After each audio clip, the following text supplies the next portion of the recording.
평생 시장에서 김치를 팔아 아들 하나만 보고 살았습니다. 그렇게 키운 아들이 어느 날 갑자기 사라졌고 친딸처럼 믿었던 며느리는 제 아들의 모든 흔적을 지워버렸습니다. 심지어 아들의 전 재산 3억 7천만 원까지 모두 가로챈 사실을 알게 되었죠. 경찰도 외면한 이 기막힌 진실을 이제 이 어미가 직접 밝혀내려 합니다. 제 마지막 싸움을 끝까지 지켜봐 주세요. 제 인생에서 가장 빛나던 시절을 꼽으라면 저는 망설임 없이 바로 그때라고 말할 거예요. 아들 지훈이가 양평에 그림 같은 집을 짓고 어여쁜 며느리 서연이와 함께 살기 시작했을 때 말이죠. 제 하루는 남들보다 조금 일찍 시작돼요. 어둠이 채 가시지 않은 새벽 3시 반, 양평시장 구석에 있는 제 작은 김치 가게는 벌써부터 불을 밝히거든요. 매일같이 수십 포기의 배추를 절이고 파와 물을 다듬고 맵싸한 고춧가루에 온몸을 버무려요. 손톱 밑은 늘 빨갛게 물들어 있고 손마디는 겨울이면 시리다 못해 아려왔죠. 그래도 괜찮았어요. 이 거친 손으로 내 아들을 키워냈고 그 아들이 이제는 모두가 부러워하는 대기업의 엘리트 사원이 되었으니까요. 가게 한쪽 벽에는 지훈이 대학교 졸업식 때 찍은 사진이 붙어 있어요. 학사모를 쓴 아들 녀석. 어찌나 늠름하고 잘생겼는지 힘들 때마다 그 사진 한번 쳐다보면 피로가 싹 가시는 기분이었죠. 내 전부, 내 희망, 내 삶의 이유. 그게 바로 제 아들 지훈이었어요. 평생 시장 바닥에서 억척같이 모은 돈, 쌈짓돈까지 탈탈 털어 양평의 아들 신혼집을 사주었을 때 저는 세상을 다 가진 것 같았어요. 남한강이 그림처럼 내려다 보이는 하얀 2층 집. 제가 꿈에 그리던 그런 집이었죠. 저는 그런 집에 살아볼 팔자는 못 되지만 내 아들이, 내 새끼가 그런 곳에서 행복하게 사는 걸 보는 것만으로도 배가 불렀어요. 그 행복의 정점은 아마 매일 저녁 아들 내외와 나누는 영상 통화였을 거예요. 가게 정리를 마치고 작은 방에 앉아 스마트폰을 들여다보는 그 시간이 제 하루의 유일한 낙이었죠. 화면 가득 아들 얼굴이 떠오르면 하루의 고단함이 눈 녹듯 사라졌어요. 엄마, 오늘 김치는 완판됐어요? 살갑게 묻는 아들 목소리. 그 옆에는 언제나 인형처럼 예쁜 며느리 서연이가 환하게 웃고 있었죠. 서연이는 참 싹싹하고 상냥한 아이였어요. 어머님 지훈 씨가 어머님 김치 없으면 밥을 안 먹어요. 다음 주에 가지러 갈게요. 그 말 한마디가 어찌나 예쁘던지 저는 그저 오냐 오냐 모든 말만 해라. 이 어미가 다 해줄게 하며 웃기 바빴죠. 아들은 늘 제 자랑이었어요. 반듯하게 잘 자라주었고 좋은 회사에 다니고 저렇게 예쁜 아내까지 얻었으니 이만하면 제 인생도 성공한 거 아니겠어요? 저는 바라는 게 없었어요. 그저 두 사람이 알콩달콩 행복하게 그렇게만 살아주면 더 이상 바랄 게 없다고 생각했죠. 아들 내외가 사는 양평집은 제게 성전과도 같았어요. 감히 제가 머무를 곳은 아니라고 생각했죠. 그저 가끔 아들이 좋아하는 김치를 바리바리 싸들고 가서 현관문 앞에서 건네주고 오는 것만으로도 만족했어요. 집 안으로 들어서면 보이는 깔끔한 거실, 세련된 가구들, 창밖으로 보이는 강물. 모든 것이 제 아들의 성공을 증명하는 것 같아 뿌듯했거든요. 그런데 그 행복이 너무나 짧았어요. 정말 뜬금없이 아무런 예고도 없이 모든 것이 멈춰버렸죠. 매일같이 오던 지훈이의 전화가 뚝 끊긴 거예요. 처음 하루 이틀은 대수롭지 않게 생각했어요. 바쁜가 보지, 큰 프로젝트라도 맡았나. 대기업 다니는 아들이니까 그럴 수 있다고 스스로를 다독였죠. 하지만 사흘이 지나고 나흘이 지나도 아들에게서는 감감무소식이었어요. 제 마음속에서 작고 검은 불안의 싹이 트기 시작했죠. 시장에서 만나는 사람들마다 제게 아들 안부를 물었어요. 아들한테 연락 왔어? 요새 통 안 보이네. 김 여사, 아들 잘 있지? 그렇게 잘난 아들 둬서 얼마나 좋아.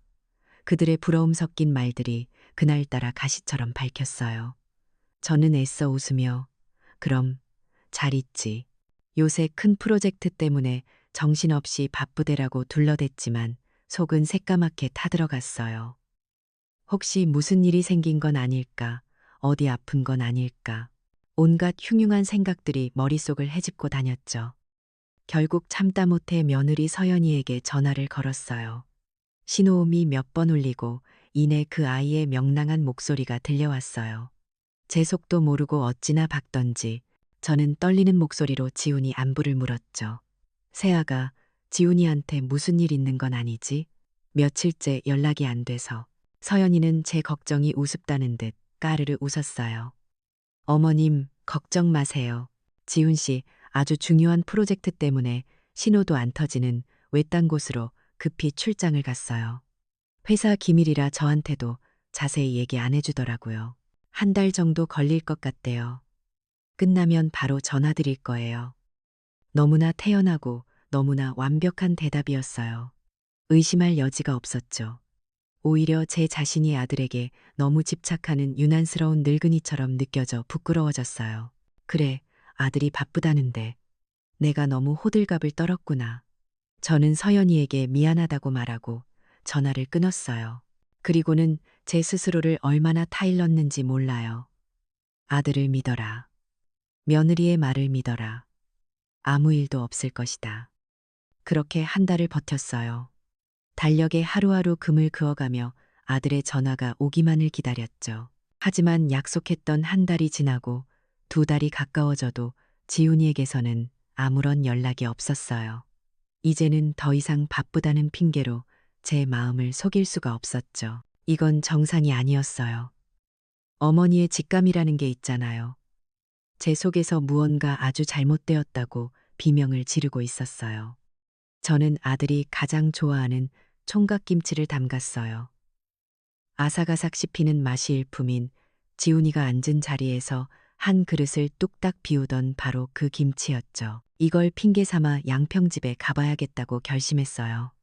내 눈으로 직접 확인하기 전까지는 아무것도 믿을 수 없었어요. 버스를 타고 가는 내내 창밖 풍경은 눈에 들어오지도 않았어요. 제발, 제발 아무 일 없기를. 그저 내 기우이기를. 마음속으로 수백 번도 더 빌었죠. 마침내 도착한 양평의 전원주택. 여전히 그림처럼 아름다운 집이었지만 어딘지 모르게 차갑고 낯선 기운이 감돌았어요. 저는 떨리는 손으로 초인종을 눌렀죠. 한참 뒤에야 인터컴으로 며느리의 목소리가 들려왔어요. 누구세요? 전화를 받을 때와는 다른 싸늘하고 경계심 가득한 목소리였죠. 세아가, 나다. 지훈이 좋아하는 총각김치 좀 담가왔어.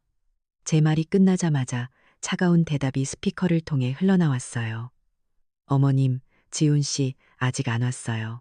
저도 친정에 와 있어서 집 비어 있는데 다음에 오세요. 그리고는 틱 소리와 함께 연결이 끊겼어요. 문을 열어주기는커녕 제 얼굴조차 보려 하지 않았죠. 저는 굳게 닫힌 차가운 철문 앞에 한참을 서 있었어요. 손에 들린 김치통이 천근만근처럼 무겁게 느껴졌죠. 온기가 사라진 집, 아니 온기가 처음부터 없었던 것 같은 기이한 집. 그 집 앞에서 저는 깨달았어요. 무언가 단단히 잘못되었다는 것을. 제 아들에게 정말 무슨 일이 생겼다는 것을요. 양평에서 시장으로 돌아오는 버스 안에서 저는 창밖만 멍하니 바라봤어요. 김치통을 든 손에 힘이 들어가지 않아 무릎 사이로 몇 번이나 떨어뜨릴 뻔했죠. 머릿속이 텅 빈 것 같다가도 수만 가지 생각이 엉켜서 터져버릴 것 같았어요. 며느리의 차가운 목소리, 굳게 닫혔던 대문, 온기라고는 조금도 느껴지지 않던 그 집. 그 모든 것이 제 아들에게 무언가 끔찍한 일이 생겼다는 불길한 신호처럼 느껴졌거든요. 하지만 제 직감은 저 혼자만의 것이었어요. 시장에 도착해 멍하니 앉아있는 제게 다가온 옆 가게 박 사장이 물었죠. 김 여사, 아들 집은 잘 다녀왔어? 얼굴이 왜 그래? 저는 차마 사실대로 말할 수 없었어요. 그저 몸이 좀 안 좋아서 하고 얼버무리고 말았죠. 제 말을 누가 믿어주겠어요. 다들 제 아들 며느리가 얼마나 싹싹하고 잘하는지 아는데 오히려 아들 내 흉보는 이상한 늙은이 취급이나 당하겠죠. 그렇게 며칠을 뜬 눈으로 밤을 새웠어요. 밥은 모래알 같았고 잠은 돌덩이 같았죠. 이러다가는 내가 먼저 말라 죽겠다 싶었어요. 이렇게 앉아서 당하고만 있을 수는 없었어요. 며느리가 거짓말을 하고 있다면 그 거짓말을 깨뜨릴 증거를 찾아야 했어요. 어디서부터 시작해야 할까? 막막했죠. 저는 평생 김치만 담가 팔았지 세상 물정엔 어두웠거든요. 그때 제 가게 앞에서 스마트폰으로 무언가를 열심히 검색하던 과일 가게 총각이 눈에 들어왔어요. 저 아이라면 알지도 모른다. 저는 염치불구하고 다가가 물었죠. 총각, 혹시 지훈이네 회사 전화번호 좀 알 수 있을까? 제 아들이 다니는 대기업 이름을 대자 총각은 몇 번 손가락을 놀리더니 금세 번호를 찾아주었어요. 여기 대표 번호요. 이리로 전화해서 인사팀 바꿔달라고 하시면 돼요. 그 간단한 걸 저는 할 줄 몰라서 끙끙 앓았던 거예요. 수화기를 든 손이 덜덜 떨렸어요. 몇 번이나 심호흡을 하고 나서야 겨우 버튼을 눌렀죠.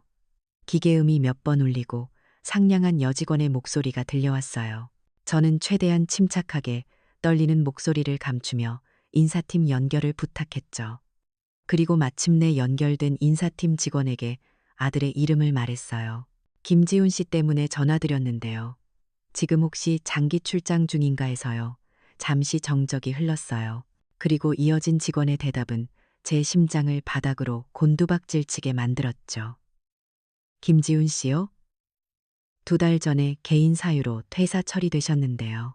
머리를 망치로 한 대 세게 얻어맞은 기분이었어요.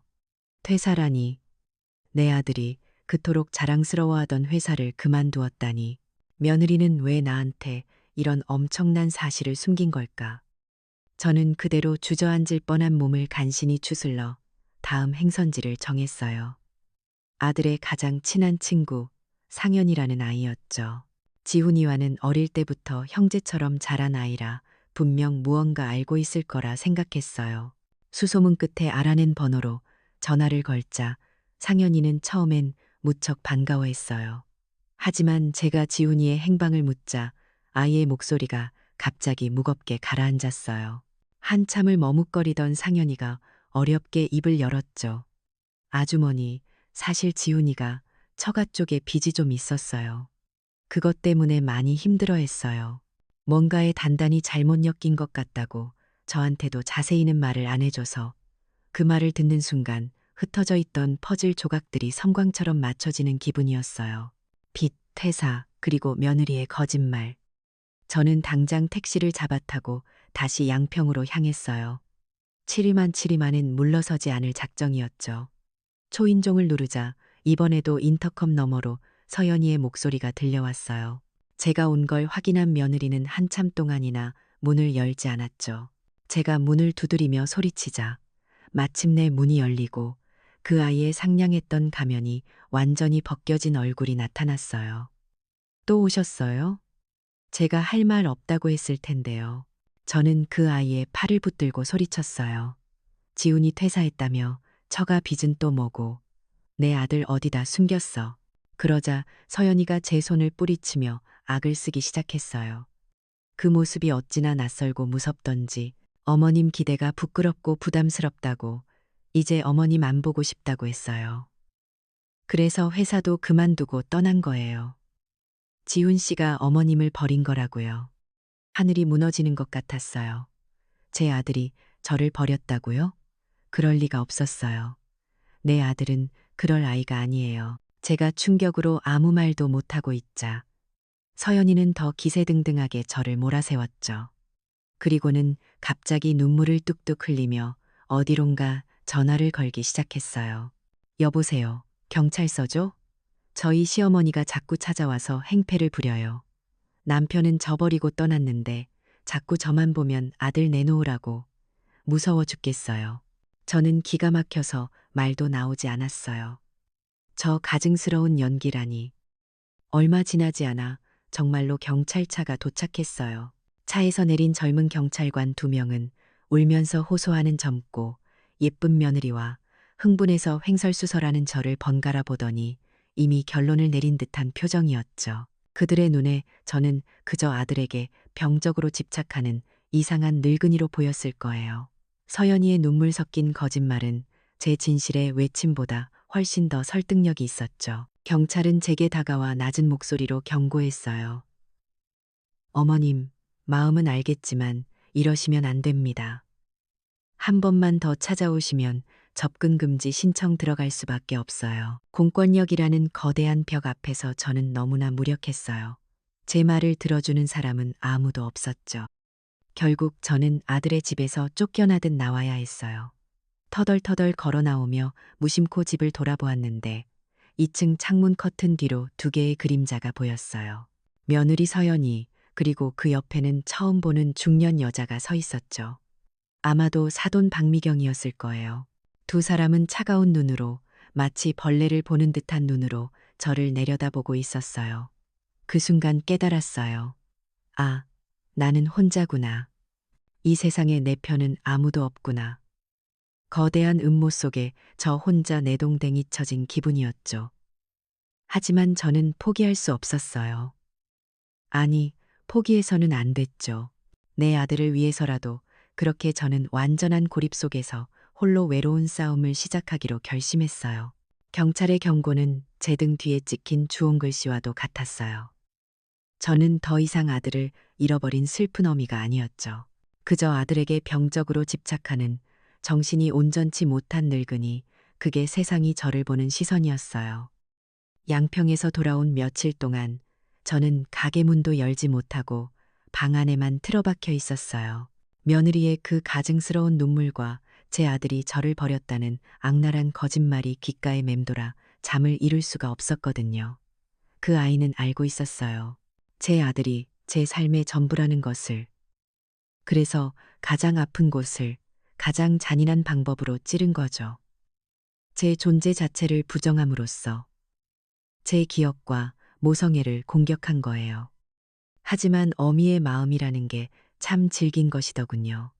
슬픔과 절망이 온몸을 짓눌렀지만 그 밑바닥에서부터 아주 작고 단단한 무언가가 고개를 들기 시작했어요. 바로 의심이었죠. 그래, 내 아들은 절대 나를 버릴 아이가 아니다. 그렇다면 그 집에는, 아들이 사라진 그 집에는 분명 무언가 단서가 남아있을 것이다. 며느리가 그토록 필사적으로 감추려고 했던 바로 그 증거 말이에요. 경찰도 이웃도 내 편이 아니니 이제는 내가 직접 찾아 나서는 수밖에 없었어요. 저는 다시 양평으로 갈 계획을 세웠어요. 이번에는 대낮이 아니었죠. 며느리와 그 어미가 집을 비울 시간이 필요했어요. 며칠 동안 그 집 주변을 맴돌며 그들의 행동 패턴을 살폈어요. 그들은 매주 수요일 오전에 함께 백화점에 가는 것 같았죠. 바로 그때였어요. 수요일 오전, 저는 예전에 아들이 혹시 모른다며 줬던 비상 열쇠를 손에 꼭 쥐고 다시 그 집 앞에 섰어요. 심장이 미친 듯이 뛰었지만 여기서 물러설 수는 없었어요. 떨리는 손으로 열쇠를 돌리자 다행히 문이 열렸어요. 집안은 섬뜩할 정도로 조용했어요. 그리고 기이했죠. 모든 것이 제자리에 있는 것 같았지만 무언가 아주 중요한 것이 빠져나간 듯 텅 비어 있었어요. 저는 곧장 아들의 서재로 향했어요. 문을 여는 순간 저는 숨을 쉴 수가 없었어요. 아들이 그토록 아끼던 책들로 가득했던 책장은 텅 비어 있었고 그가 밤새 일하던 컴퓨터도 책상 위에 놓여 있던 작은 소품들까지도 전부 사라져 있었어요. 마치 처음부터 아무도 쓰지 않은 방처럼. 다음으로 달려간 부부의 침실은 더 끔찍했어요. 옷장에는 서연이의 화려한 옷들만 가득했고 제 아들의 옷은 단 한 벌도 남아있지 않았죠. 심지어 화장실에 있던 아들의 칫솔과 면도기까지 지훈이라는 사람이 이 집에 살았다는 모든 흔적이 아주 계획적이고 체계적으로 지워져 있었어요. 그리고 마침내 거실 벽을 보고 저는 무너져 내리고 말았어요. 벽에는 원래 커다란 가족 사진이 걸려 있었거든요. 활짝 웃는 제 아들과 며느리, 그리고 제가 함께 찍은 사진이었죠. 그런데 사진은 그대로 있는데 제 아들의 모습만 도려낸 것처럼 사라져 있었어요. 누군가 아주 정교하게 아들의 형체만 오려낸 것처럼요. 그 텅 빈 공간이 마치 제 심장에 뚫린 구멍처럼 느껴져서 저는 그 자리에 주저앉아 소리도 없이 울었어요. 이건 단순한 이별이나 잠적이 아니었어요. 이건 제 아들의 존재 자체를 이 세상에서 지워버리려는 악마의 짓이었죠. 얼마나 울었을까. 현관문이 열리는 소리에 정신이 번쩍 들었어요. 며느리와 사돈 박미경이었죠. 쇼핑백을 잔뜩 든 그들은 거실에 주저앉아 있는 저를 보고도 조금도 놀라지 않았어요. 오히려 올 줄 알았다는 듯 차갑고 비웃는 듯한 표정으로 저를 내려다봤죠. 제가 미친 사람처럼 소리쳤어요. 이게 다 뭐야? 왜 내 아들 흔적을 다 지운 거야? 그러자 사돈 박미경이 제 앞으로 다가와 제 어깨를 가볍게 두드리며 말했어요. 그 목소리는 뱀처럼 차갑고 끈적거렸죠. 어머님, 진정하세요. 이건 다 지훈 씨가 한 일이에요. 과거를 정리하고 싶다며 직접 다 버렸어요. 아마 어머님에 대한 기억을 지우고 싶었나 봐요. 그 말은 비수처럼 날아와 제 심장을 관통했어요. 저를 미치게 만들려는, 제 정신을 완전히 붕괴시키려는 의도적인 공격이었죠. 저는 그들에게서 도망치듯 집을 빠져나왔어요. 정신을 차려보니 다시 시장이었죠. 하지만 제게 익숙했던 그곳은 더 이상 예전 같지 않았어요. 저를 향한 시선들이 달라져 있었죠.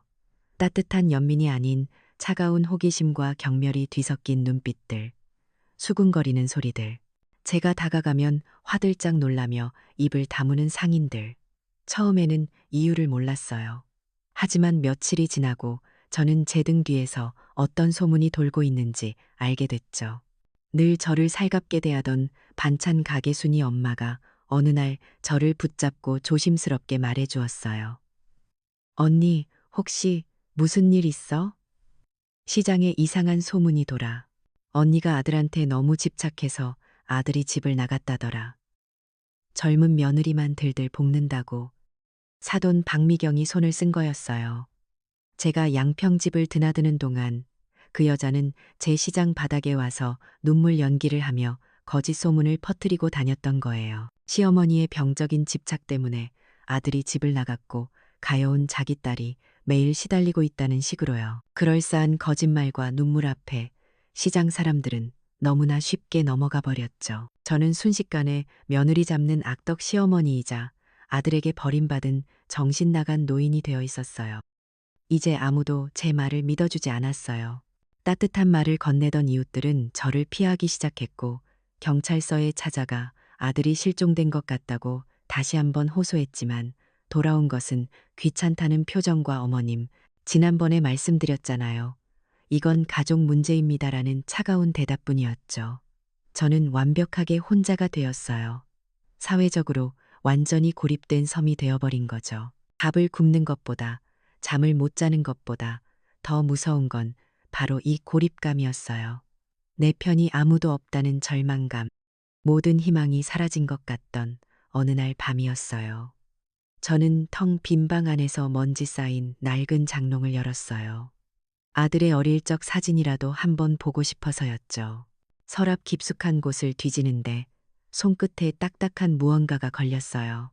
꺼내보니 빛바랜 명함 한 장이었어요. 몇 년 전 아들이 제게 건네주었던 주거래 은행지점장의 명함이었죠. 그때 아들이 웃으며 말했었어요. 엄마, 혹시라도 무슨 일 생기거나 돈 문제로 힘들어지면 꼭 이분 찾아가세요. 제 이름 대면 엄마 편이 되어 주실 거예요. 정말 좋은 분이세요.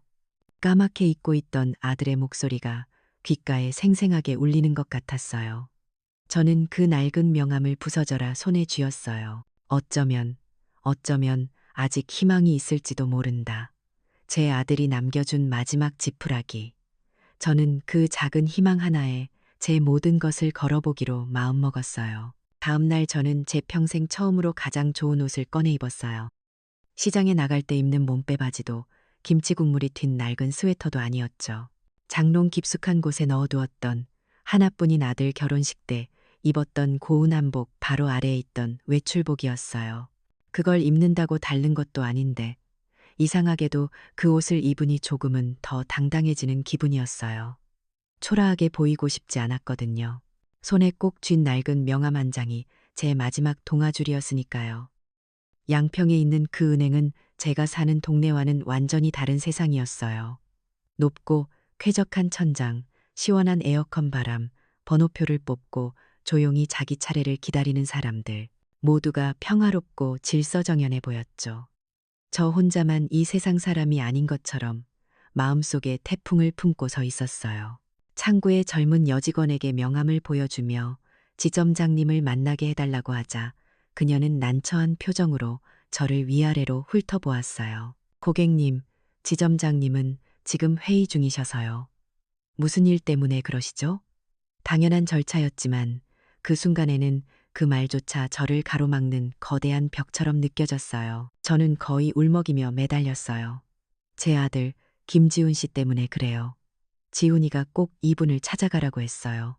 제발, 제발 한 번만 만나게 해주세요. 제 모습이 얼마나 절박해 보였는지 여직원은 결국 안쪽으로 전화를 걸어 무언가 길게 설명하더니 저를 작은 상담실로 안내했어요. 잠시 후 명함 속의 그 남자 최진석 지점장님이 들어왔죠. 그는 저를 보더니 희미하게 웃으며 말했어요. 지훈 씨 어머님이셨군요. 아드님께 말씀 많이 들었습니다. 그 한마디에 저는 참고 있던 눈물을 터뜨리고 말았어요. 그리고 지난 몇 달간 있었던 모든 일을 두서없이 횡설수설하며 털어놓기 시작했죠.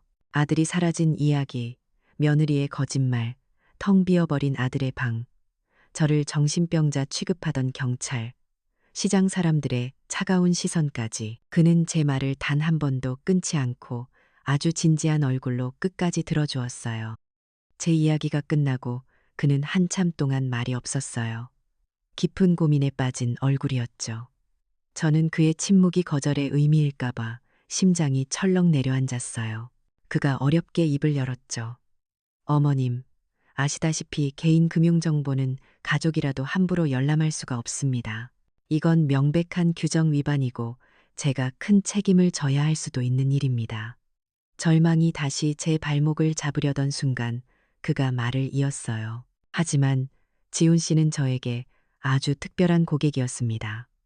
그리고 어머님의 말씀이 사실이라면 이건 단순한 가족 문제가 아니라 명백한 범죄 사건입니다. 그는 자리에서 일어나 상담실 문을 잠그고 자신의 컴퓨터를 켰어요. 제가 도울 수 있는 건 여기까지입니다. 부디 이걸로 아드님을 찾을 단서를 꼭 찾으시길 바랍니다. 저는 그의 어깨 너머로 컴퓨터 화면을 들여다봤어요. 그가 아들의 이름을 입력하고 몇 번 클릭을 하자 화면에 아들의 금융거래 내역이 빼곡하게 나타났죠. 그리고 제 눈을 의심했어요. 2달 전 아들이 퇴사한 바로 그날 아들의 평생 예금과 퇴직금을 합친 3억 7천만 원이라는 거액이 단 한 번에 한 곳으로 송금된 기록이 있었어요. 송금된 곳의 이름은 미경통상, 그리고 그 아래에 적힌 대표자의 이름, 박미경. 제 심장이 멎는 것 같았어요. 사돈의 이름이었죠. 이건 더 이상 의심이 아니었어요. 명백한 증거였죠. 그들이 제 아들의 전 재산을 빼돌린 거예요. 지점장님은 조용히 그 화면을 인쇄해서 제게 건네주었어요. 종이 한 장이었지만 제게는 그 어떤 것보다 무거운 진실의 무게가 느껴졌어요. 은행을 나온 제 발걸음은 더 이상 절망에 잠겨 있지 않았어요. 심장은 차가운 분노로 얼어붙어 있었고 머리는 맑아졌죠. 이제 제가 무엇을 해야 할지 분명해졌어요. 저는 곧장 제 여동생의 아들, 하나뿐인 조카 민준이에게 향했어요. 민준이는 대학에서 컴퓨터를 전공하는 저와는 다른 세상에 사는 아이였죠. 처음 제가 찾아가 자초지종을 설명했을 때 민준이의 반응도 다른 사람들과 크게 다르지 않았어요. 이모, 경찰에는 다시 가보셨어요?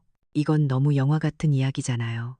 하지만 제가 은행에서 받아온 그 종이 한 장을 내밀자 민준이의 표정이 순식간에 굳어졌어요. 미경통상이라는 이름과 3억 7천만 원이라는 액수, 그리고 날짜, 모든 것이 너무나 명백했죠. 민준이는 더 이상 저를 의심하지 않았어요. 아이의 눈에는 저와 같은 분노가 이글거렸죠. 이모, 걱정 마세요. 제가 도울게요. 뭐든요. 저는 그제야 제 편이 생겼다는 안도감에 다리에 힘이 풀려 주저앉을 뻔했어요. 우리는 민준이의 작은 자취방에 마주 앉아 머리를 맞대고 고민하기 시작했어요. 경찰도 믿을 수 없는 상황. 우리가 직접 증거를 더 찾아야 했죠. 민준이가 물었어요. 이모, 혹시 지훈이 형이 쓰던 컴퓨터나 디지털 기기 같은 거 기억나는 거 없으세요? 제 머릿속은 하얗기만 했어요. 그때였어요.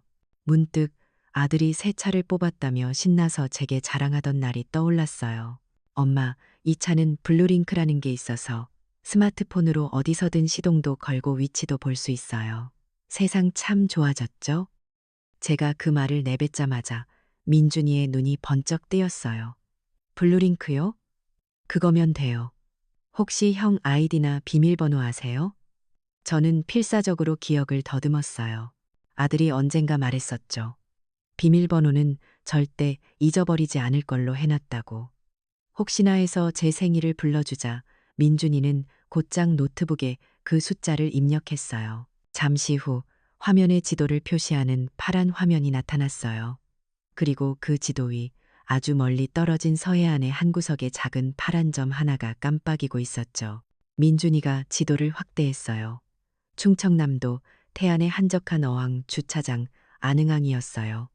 마지막 접속 기록은 2달 전, 그곳에 제 아들의 차가 지난 2달 동안 미동도 없이 방치되어 있었던 거예요.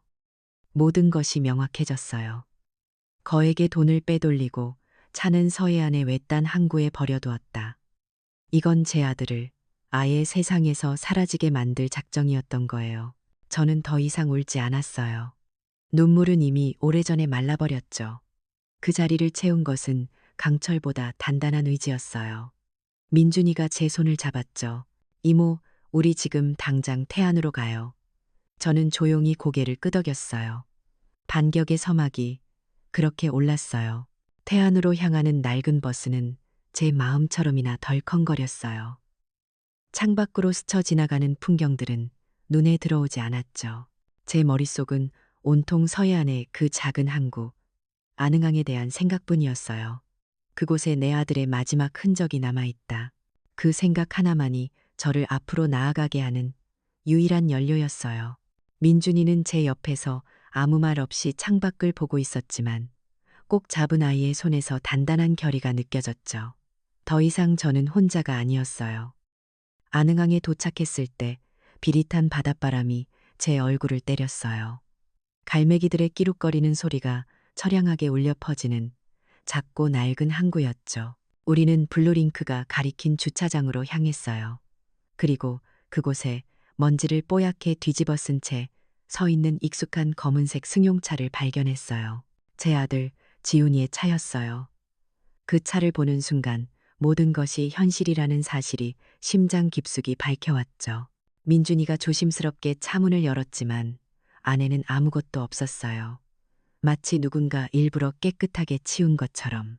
남은 것은 차가운 시트와 희미하게 남아있는 아들의 채취뿐이었죠. 이제부터가 진짜 시작이었어요. 우리는 꼬박 하루를 항구 주변을 헤매고 다녔어요. 식당과 낚시 가게를 들락거리며 2달 전 이 차를 몰고 온 젊은 남자를 본 적이 있는지 묻고 다녔죠.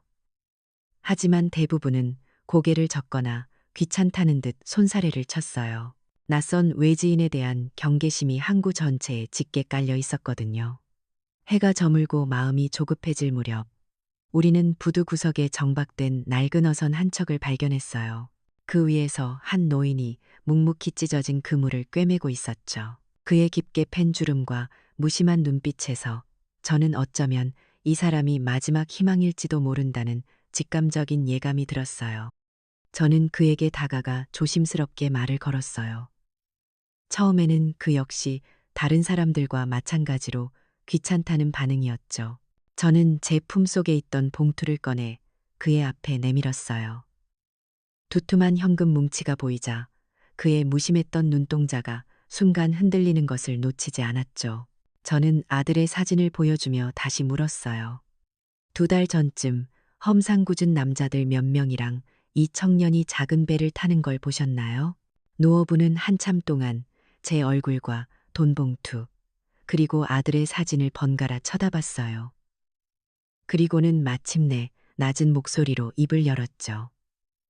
봤지. 똑똑히 봤어. 저 청년. 거의 반쯤 끌려가다시피 배에 타더군. 제 심장이 쿵 내려앉았어요. 어디로 갔나요?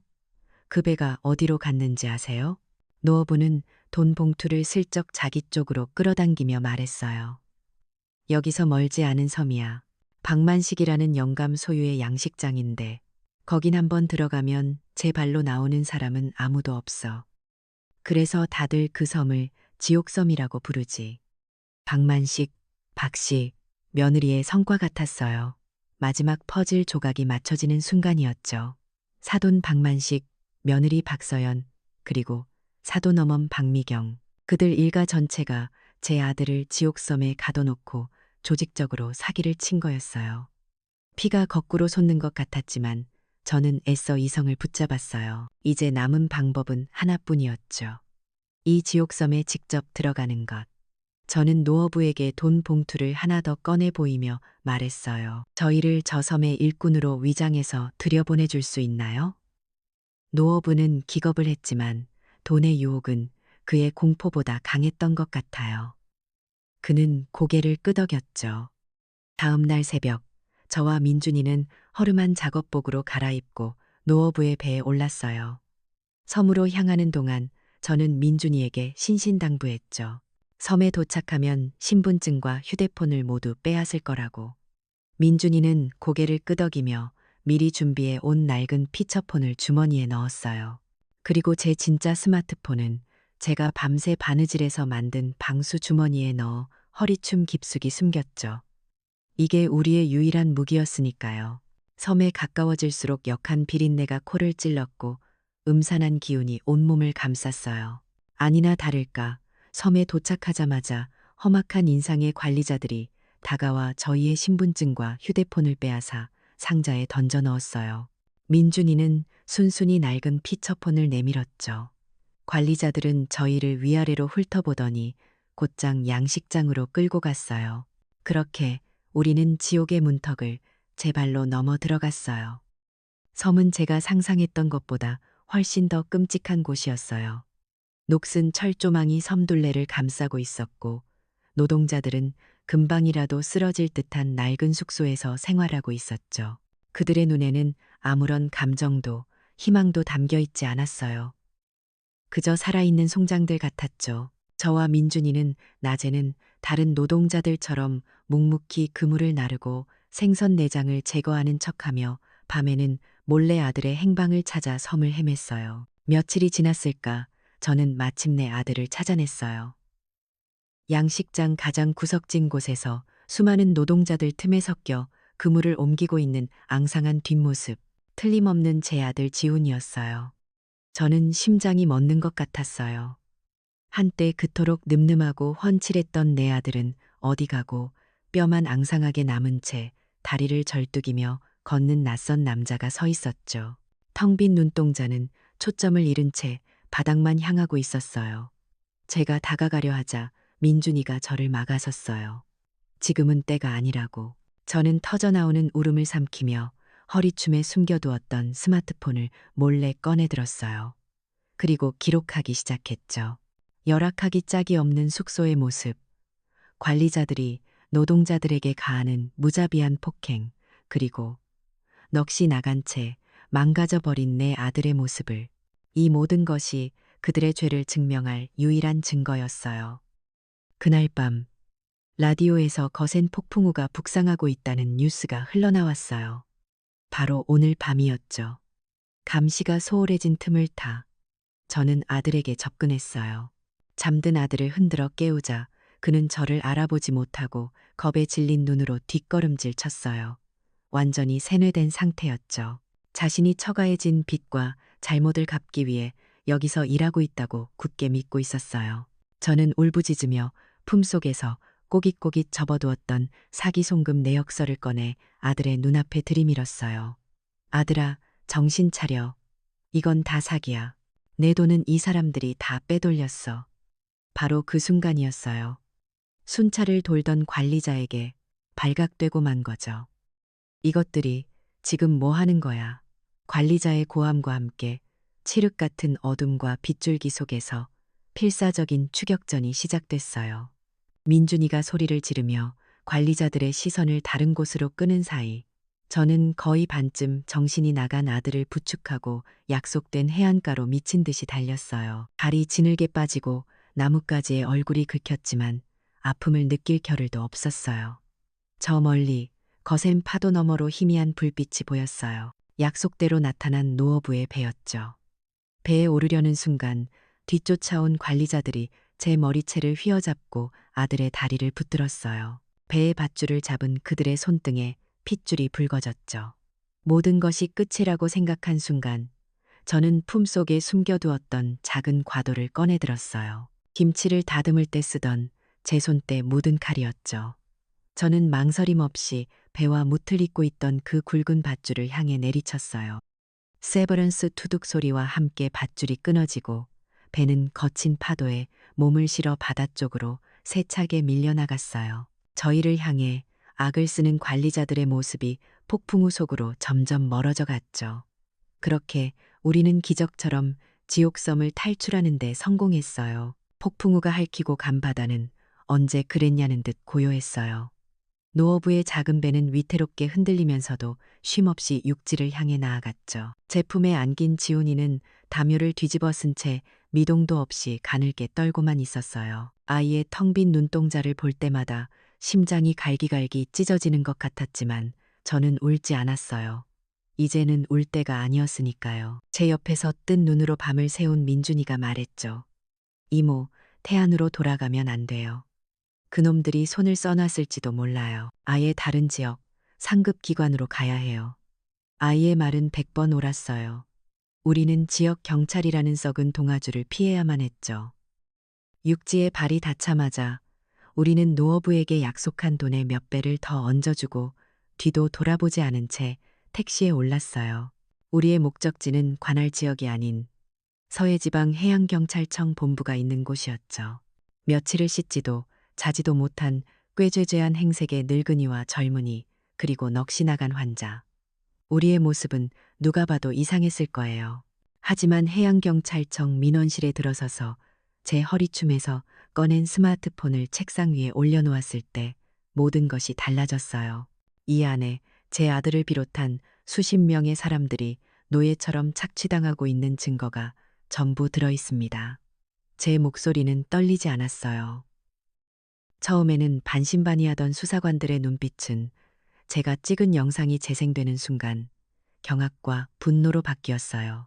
비인간적인 숙소, 굶주린 노동자들의 얼굴, 관리자들의 무자비한 폭행, 그리고 짐승처럼 내몰리던 제 아들 지훈이의 모습. 영상이 끝나자 회의실에는 무거운 침묵만이 흘렀죠. 그날 오후 대한민국 역사상 유례없는 대규모 합동 단속 작전이 시작되었어요. 저희는 안전한 장소에서 텔레비전으로 그 모든 광경을 지켜봤죠. 수십 척의 경비정이 헬리콥터와 함께 지옥섬을 포위하고 특수기동대원들이 섬으로 진입했어요. 박만식 일가와 그 하수인들이 속수무책으로 체포되는 모습, 그리고 마침내 자유를 찾은 노동자들이 부축을 받으며 섬을 빠져나오는 모습이 생중계되었어요. 그 순간 저는 비로소 참았던 눈물을 터뜨렸어요. 현대판 노예섬 사건은 대한민국을 발칵 뒤집었어요. 연일 뉴스에서는 사건의 잔혹성과 박만식 일가의 파렴치한 범죄 행각을 보도했죠. 재판은 신속하게 진행됐어요. 법정에는 제가 목숨 걸고 촬영한 영상 증거와 구출된 피해자들의 피 맺힌 증언들이 울려 퍼졌어요. 박만식 일가는 그 모든 증거 앞에서 고개만 숙일 뿐이었죠. 마침내 선고가 내려지던 날 주범 박만식은 무기징역, 아내 박미경은 25년, 그리고 제 며느리였던 박서연은 20년의 중형을 선고받았어요. 피고인석에 서 있던 서연이가 저와 눈이 마주쳤을 때 그 아이의 눈에서 뒤늦은 후회의 눈물이 흐르는 것을 보았어요. 하지만 저는 그 아이를 용서할 수 없었어요. 그건 제 몫이 아니었으니까요. 모든 것이 끝난 후 저희는 양평에 그 집을 팔았어요. 제 평생의 꿈과 아들의 성공이 담겨 있던 그 집은 이제 끔찍한 악몽과 배신의 상징이 되어버렸으니까요. 저희는 모든 것을 정리하고 저 멀리 남쪽 남해의 조용한 바닷가 마을로 이사를 갔어요. 그리고 바다가 바로 내다 보이는 작은 가게를 얻어 선잔에 김치라는 간판을 내걸었죠. 지훈이는 그 후로 오랫동안 병원에서 심리치료를 받아야 했어요. 밤마다 악몽에 시달리며 비명을 질렀고 사람들의 눈도 마주치지 못했죠. 한때 당당하고 자신감 넘치던 내 아들은 겁에 질린 작은 아이가 되어버렸어요. 저는 아무것도 재촉하지 않았어요. 그저 매일 아들이 좋아하는 음식을 해주고 묵묵히 곁을 지켜주었죠. 상처에 새살이 돋아나려면 시간이 필요하다는 것을 알고 있었으니까요. 시간은 약이었어요. 1년이 지나고 2년이 지나자 지훈이는 아주 조금씩 변하기 시작했어요. 처음에는 가게 구석에 앉아 바다만 바라보던 아이가 어느 날부터인가 제 옆에서 말없이 배추를 다듬기 시작했죠. 그러던 어느 날엔가는 김치를 사러 온 손님에게 수줍게 인사를 건네기도 했어요. 저는 그 작은 변화 하나하나에 감사하며 눈물을 삼켰어요. 아들이 다시 세상 밖으로 나오려 하고 있었어요. 그리고 지훈이는 자신만의 방법으로 세상과 다시 연결되기 시작했죠. 예전에 회사에서 일했던 실력을 발휘해 자신과 같은 아픔을 겪은 범죄 피해자들을 위한 작은 온라인 커뮤니티를 만든 거예요. 그곳에서 자신의 경험을 나누고 다른 이들의 이야기에 귀 기울여주며 그들을 위로했죠.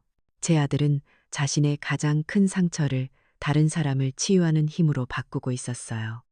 어느 맑은 날 오후였어요. 가게 일을 일찍 마치고 저와 지훈이는 가게 앞 평상에 앉아 함께 김치를 버무리고 있었죠. 이제 제법 익숙한 솜씨로 양념을 버무리던 지훈이가 빨간 양념이 묻은 손가락을 쪽 빨아보더니 환하게 웃었어요. 제가 평생토록 그리워했던 바로 그 예전의 미소였죠. 아들이 저를 보며 말했어요. 엄마, 이제는 맵지가 않고 맛있기만 하네. 그 말을 듣는 순간 제 평생의 모든 서름과 아픔이 따스한 햇살 아래 눈 녹듯 사라지는 것 같았어요. 우리는 한참 동안 아무 말 없이 함께 눈앞에 펼쳐진 잔잔한 바다를 바라보았어요. 한때 제 아들을 삼키려 했던 공포의 바다는 이제 우리 모자를 따뜻하게 품어주는 어머니의 바다가 되어 평화롭게 반짝이고 있었죠. 한 평범한 어머니가 아들을 구하기 위해 어디까지 강해질 수 있는지 보여주는 이야기였어요. 세상이 등을 돌리고 모든 희망이 사라진 절망 속에서도 어머니의 위대한 사랑은 가장 강력한 무기가 되었죠. 결국 가장 무서운 것은 돈이나 권력이 아니라 자식을 지키려는 어머니의 마음이었어요.